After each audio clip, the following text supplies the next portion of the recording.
Chapter 6. Otis and Ellen. Otis Spofford could not think of a time when he had been as uncomfortable as he was this Saturday morning. He was shivering in his undershirt, waiting for his mother to iron him a shirt so he could go skating at the lake. Mrs. Spofford always put off ironing shirts until the last minute. This time, Otis couldn't wear a t-shirt because she had painted the kitchen cupboards yellow, and somehow both his t-shirts had been used for paint rags. Worse than being cold, however, was the thought of yesterday, how he cut Ellen's hair and the lecture the principal gave him, and how he squirmed on his chair while he had listened to Mr. Howe telephone Mrs. Tedbits to tell her what had happened to Ellen's hair. Otis listened to his mother's wet fingers sizzle against the iron, and watched her pull his shirt out of the clothes basket and unfurl it over the ironing board. "Gee, Mom, can't you hurry?" he begged. "I want to get to the lake before the crowd." Otis did not say he was especially anxious to get to the lake, because this was his only chance to skate. The principal had told him he would have to stay after school every day for the next week. After what he did, he kind of deserves to stay after school. Sorry. Mrs. Spofford pushed the iron rapidly back and forth while Otis rubbed his arms to keep warm. "Otis," she said, "I want to have a talk with you." Otis was not surprised. Grown-ups were always wanting to have talks with him. This time he knew what it was about. Mrs. Tedbits had phoned his mother at the dancing school about Ellen's hair. Now he was going to catch it all over again. "It's about Ellen," said his mother. "Yeah, I know," answered Otis. Mrs. Spofford continued. "When Mrs. Tedbits came to the studio to pay for Ellen's dancing lessons last week, she said Ellen is upset because you chase her. I don't think that is a very nice thing to do you?" "But she runs," said Otis, kicking at a fluff of dust on the floor to hide his surprise. Something was wrong. Maybe his mother hadn't heard about Ellen's hair. If she didn't run, I couldn't chase her, could I? "Just the same, Mother would rather you didn't. If you upset Ellen, she might stop taking dancing lessons, and we can't afford that. We need all the pupils we can get." She won't stop taking lessons. She's always talking about being a famous ballerina when she grows up. Anyway, I stopped chasing her. Otis did not bother to tell his mother why he had stopped. He wished Mrs. Tedbits had phoned about the hair. He wanted to get it over with so he could forget the whole thing. "That's a good boy." Mrs. Spofford handed Otis his shirts. There are still some wrinkles in it, but I can't spend any more time on it or I'll be late for my class." Otis hurriedly put on his shirt, which was still warm from the iron, but damp at the collar and seams. "Bye, Mom," he called as he pulled on his jacket, picked up his skates, and hurried out the apartment. He wasn't going to let Ellen's hair spoil his skating. There was plenty of time to worry when he came home. He ran down the street, past the Spofford School of the Dance and the Payless drugstore to the bus stop. When Otis got off the bus, he ran 2 blocks to the park, where he had waded through the snow to the edge of the lake. There he sat on a bench to take off his boots and shoes and put on the old skates someone had given him. With 3 pairs of socks, they were a pretty good fit.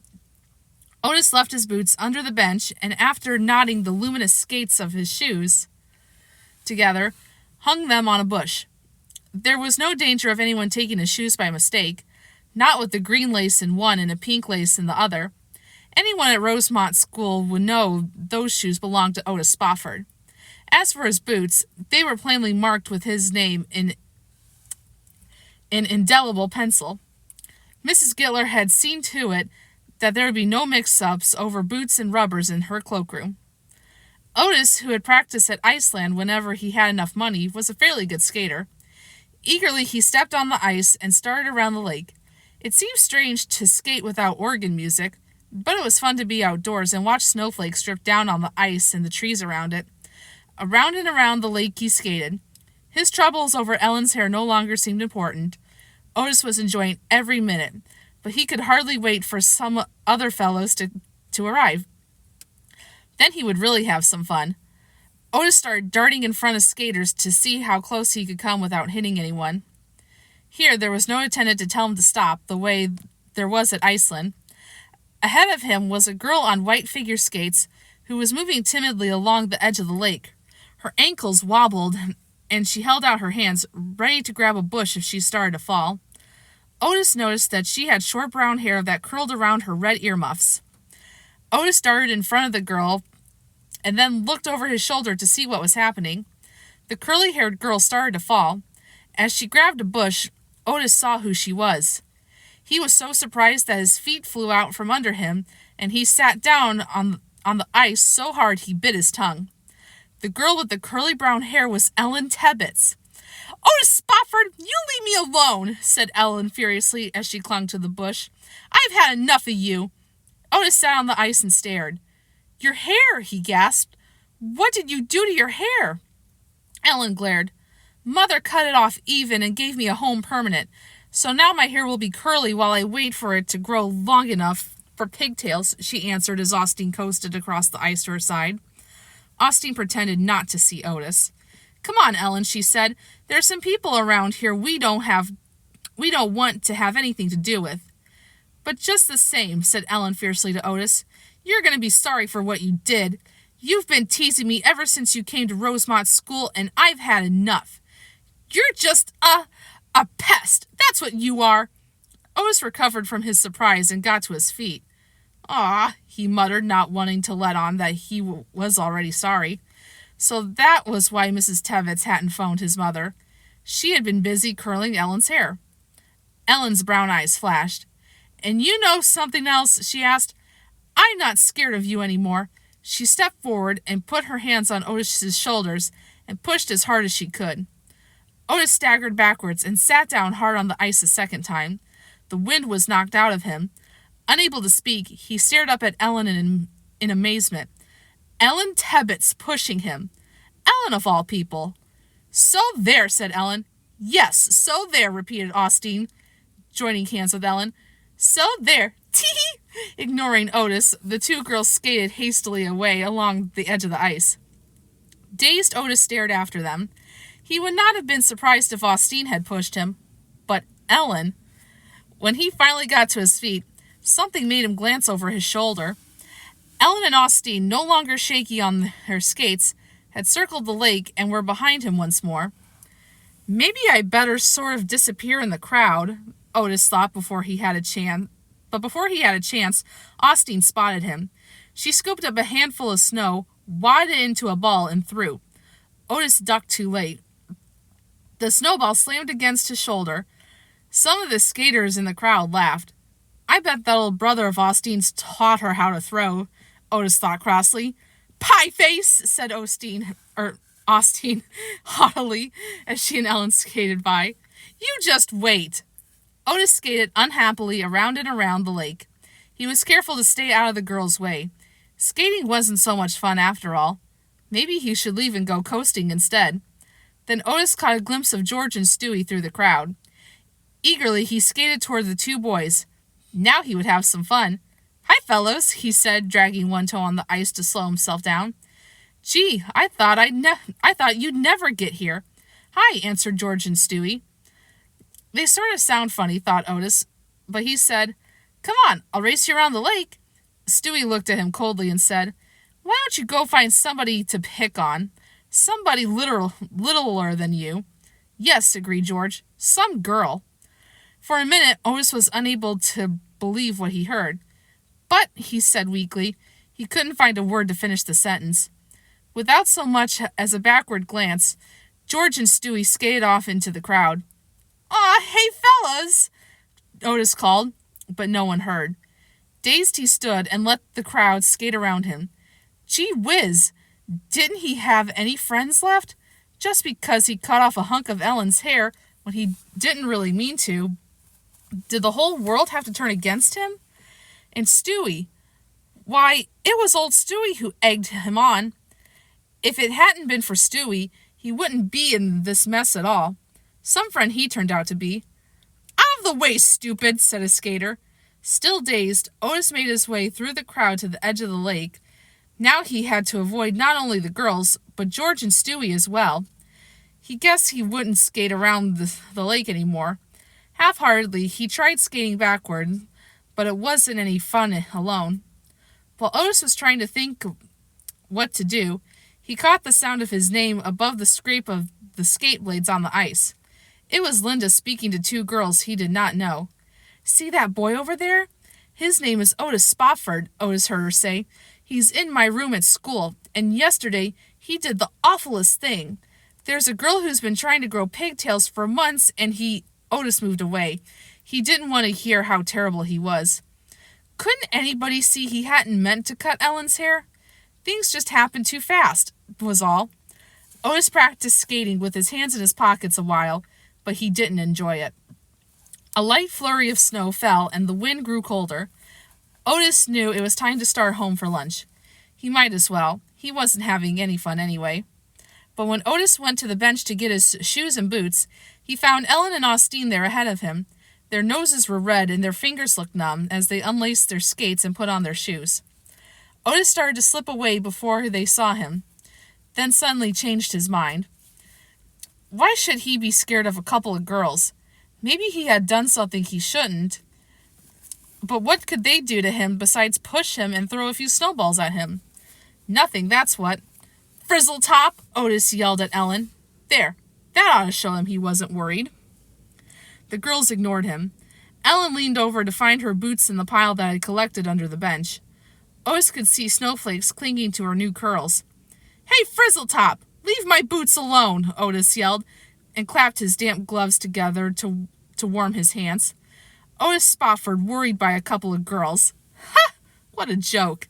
Nobody wants your old boots. Ellen pulled 2 pairs of red rubber boots out from under the bench and gave 1 pair to Austin. Otis skated around in a circle. Brr, it was cold. He wished the girls would hurry up and leave so he could put on his shoes and go home. When Otis looked at the girls again, Ellen was whispering in Austin's ear. Austin looked surprised and then delighted as she nodded her head. Both girls glanced at Otis and giggled. Now what are they up to? Otis wondered as he looked down at his feet and tried to cut a figure 8 in the ice. He lost his balance on the first stroke, and when he looked up again, he was horrified at what he saw. Ellen was holding his shoes by the pink and green laces. Austin held one of his boots in each hand. "Goodbye, Otis," they both called as they waved his footwear. Then they turned and started down across the snow. "Hey!" yelled Otis. "Come back here!" He skated so fast to the edge of the lake that he tripped and almost fell. "Hey, you! Come back here!" he called. Giggling, Ellen and Austin waved the shoes and rubber boots. Of course they were just teasing him. They wouldn't dare go off and leave him without his shoes. Otis decided to go along with their joke. "So long," he called. That would show them he wasn't worried. "So long," answered Austin cheerfully. "You'll be sorry," Ellen sang out as she smiled and waved the scuffed Oxfords with the gleaming laces. There was something about the way the girls acted that made Otis afraid not to grin. "Aw, come on, I know you're joking," he said. "Oh, no, we're not," said Ellen and Austin at the same time. Once more, they turned and started out of the park. By that time, a group of skaters, including Stewie and George, had gathered to watch Otis and to laugh at him. "I guess they're going to fix you," called Stewie. "Boy, this is going to be good," said George, and the boys laughed. Otis stepped up on the bank of the lake. "Hey, Ellen," he pleaded, "come on, cut it out." "Frizzletop to you," Ellen answered over her shoulder. Then she and Austin shrieked with laughter. The rest of the skaters laughed too, but Otis didn't think it was funny. It wasn't funny at all. There was nothing for Otis to do but go after the girls. He ran into the snow on his skates, calling, "Hey, Ellen, wait a sec." The girls paused to let Otis come closer. Ellen dangled the shoes by the laces. Austin, who was wearing a boot on each hand, clapped them together. Just as Otis thought they were going to let him catch up, the girls turned and ran. Otis ran faster, but they had a head start. Besides, they were not wearing skates. Maybe they would stop teasing and give back his shoes when they came to the edge of the park. They could hardly expect him to run after them on his skates on the sidewalks, which had been cleared of snow. At the edge of the park, the 2 girls paused and waved. "Yoo-hoo! Otis!" they sang out before they ran on. Through the shrubs that bordered the park, Otis could hear 2 pairs of boots clomping on the cement. A shortcut was his only chance. He pushed his way into the bushes. Branches caught at his clothes and snapped in his face. Snow showered over him. He burst out onto the sidewalk in front of the girls. "Look out! There he is, Ellen shouted, and both girls turned and ran the other way. Otis did not care how dull the cement was making his skates. He was going after those girls, and he was going to catch them. Just you wait, he yelled as the steel blades on his feet ground against the sidewalk. Running on skates made his toes hurt and his legs ache. Ellen paused long enough to stick her tongue out at him. Otis scooped up a handful of snow, squeezed it into a ball, and hit her between the shoulders. Bits of snow clung to her coat. At the intersection, the girls crossed the street with the green light. Otis reached the corner just as the light turned to yellow and then to red. As he waited for it to change, he saw George and Stewie running down the street toward him. They would have to turn up now, thought Otis miserably. Now I'll never hear the last of this. As the signal changed, George and Stewie caught up with Otis. The girls, standing on the opposite curve, waved the shoes and boots. Yoo-hoo! Otis! They yelled, his shoelaces gleaming brightly through a flurry of snow. I guess they fixed you. George was laughing so hard that he could hardly get the words out. And old Ellen Tebbets, too, Stewie laughed even harder. Boy, I wouldn't miss this for anything. Otis wasn't going to listen to any more of the boys guffawing. He stepped out of the snow and ground his way across the street. The two boys followed. Hey, Ellen, Otis called desperately. I'm sorry about your hair. It's too late now, yelled Ellen. The girls began to run again. Then Austin tripped and fell. As Ellen paused to help her to her feet, Otis nearly caught up with them. Now I've got you, he thought grimly. Hey, Ellen, yelled Stewie. Throw! 2 shoes and 2 boots sailed over Otis's head. He jumped and tried to snatch them out of the air, but the girls had been too quick for him. He landed on the sidewalk with a jolt that turned both his ankles. George and Stewie scrambled to pick up the footwear. Ellen! Austin! Run! Ordered Stewie. The girls ran. Then the 2 boys dashed past Otis and caught up with Ellen and Austin. The girls took back Otis's shoes and boots and ran down the street. George and Stewie turned back toward the park. Otis glowered as they passed him once more. You're some pals, he grumbled. Remember the bullfight? Asked George. And remember Spud's flea? Asked Stewie. Otis had no answer. We're going to get a couple of hot dogs and then go skate some more, said George. Too bad you don't have shoes, or you could come with us. Go on, eat your old hot dogs. I don't care, muttered Otis. But he knew he did care. Anyway, he thought those girls can't run all the way home. I'll catch them at the bus stop. I'll fix them yet. Even though it was difficult to run in rubber boots, the girls managed to stay half a block ahead of Otis. When they turned the corner by the bus stop, Otis thought, now I'll get them. He decided the first thing he would do would be to wash Ellen's face with snow. That Ellen Tedbits, she'd be sorry. As Otis limped around the corner, he stopped and started. The bus was pulling out from the curb.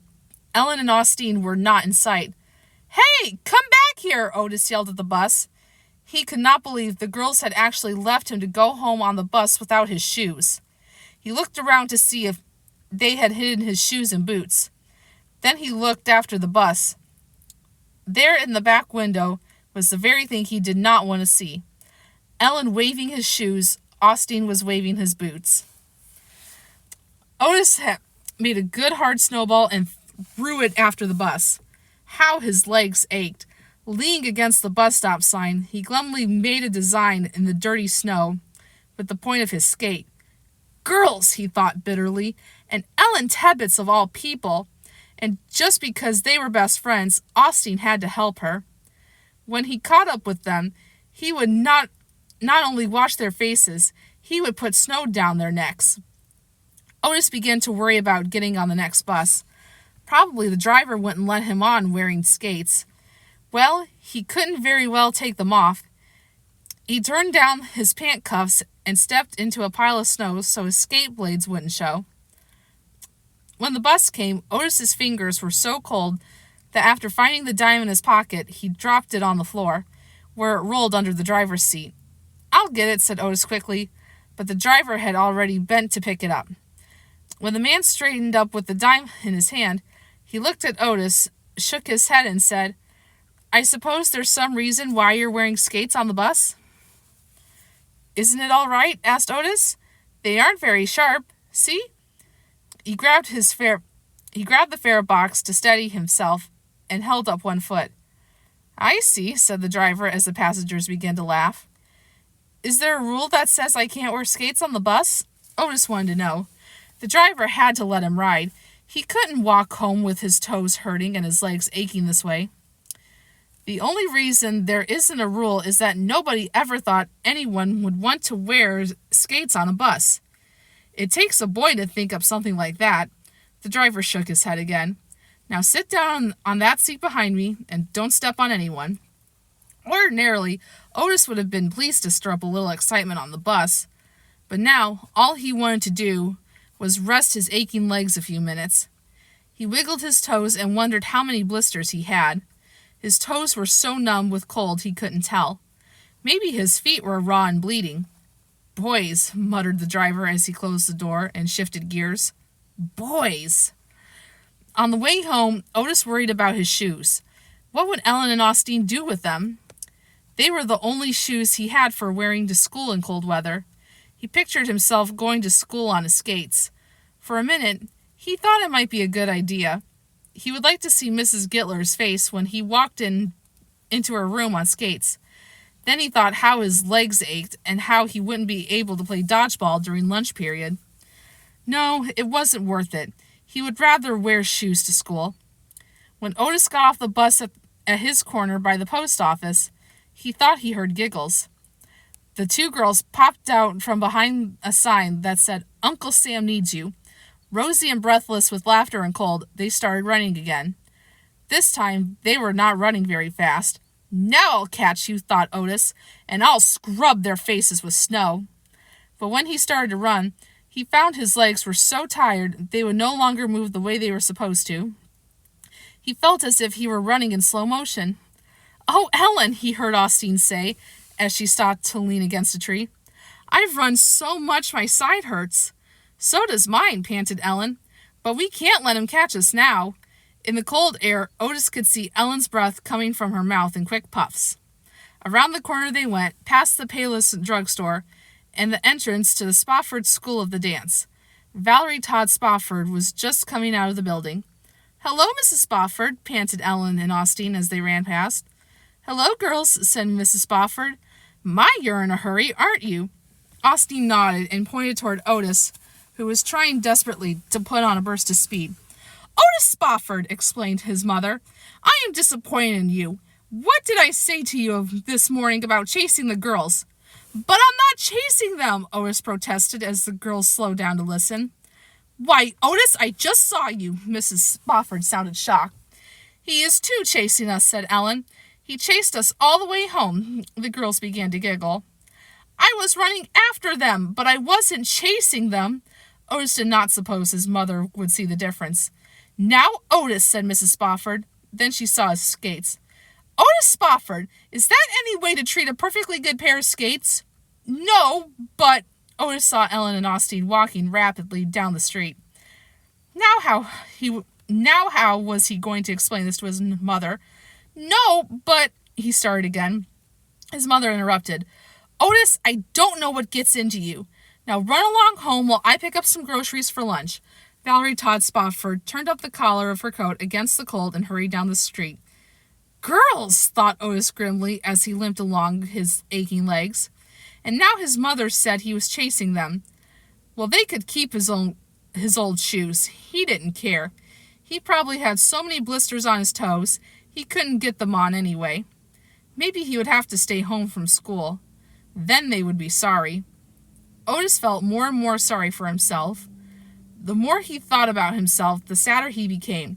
Half frozen, no shoes, blisters on his feet, picked on by girls, misunderstood by his mother, and hungry besides.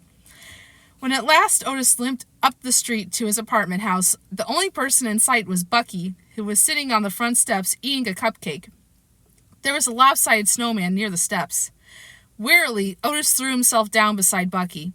Hi, he said, looking hungrily at the cupcake. Just his luck to run into Bucky.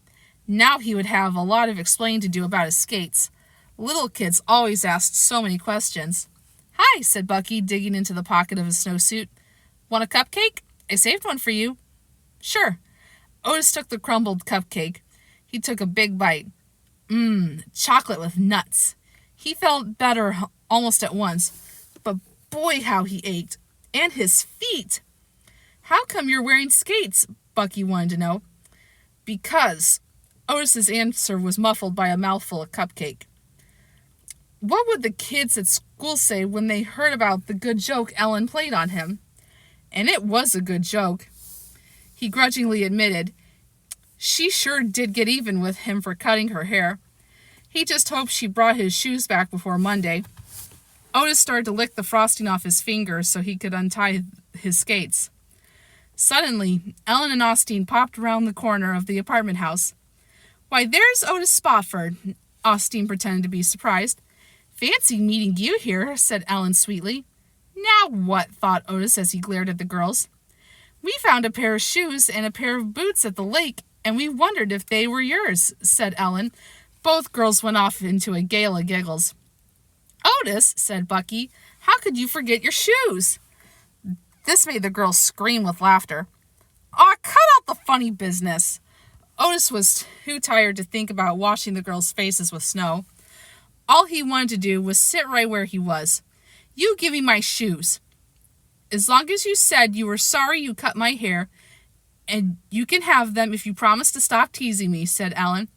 "And cross your heart and hope to die and stew and fry," added Austin. Otis was silent. "Girls!" "Well, come on, Austin," said Ellen. "I guess he doesn't want his shoes back." "I guess not," agreed Austin, starting to walk away. "Hey, wait a minute," begged Otis. "I've got to have them." Then he thought of something. Quickly, he thrusted one hand behind his back. "Are you going to stop teasing me?" Ellen demanded. Otis didn't want to say it. "Okay," he muttered. "And cross your heart and hope to die and stew and fry?" repeated Austin firmly. "Soon hard, hope to die and stew and fry," Otis mumbled. The girls handed him his shoes and boots. Then they burst into a fit of giggles and started down the street. "Are you really going to stop teasing Ellen?" Bucky wanted to know. Otis grinned and said, "I'll still tease her all right, but after today, I won't tease her as much." He looked at the girls whose shoulders were shaking with laughter. "Hey, Ellen," he yelled. "Look!" The girls turned and Otis held up his right hand with 2 fingers crossed. "I had kings all the time," he shouted. And there he is with his fingers crossed. And that is the end of our book. I hope everybody enjoyed it. Please stay tuned. The next book will be out very soon.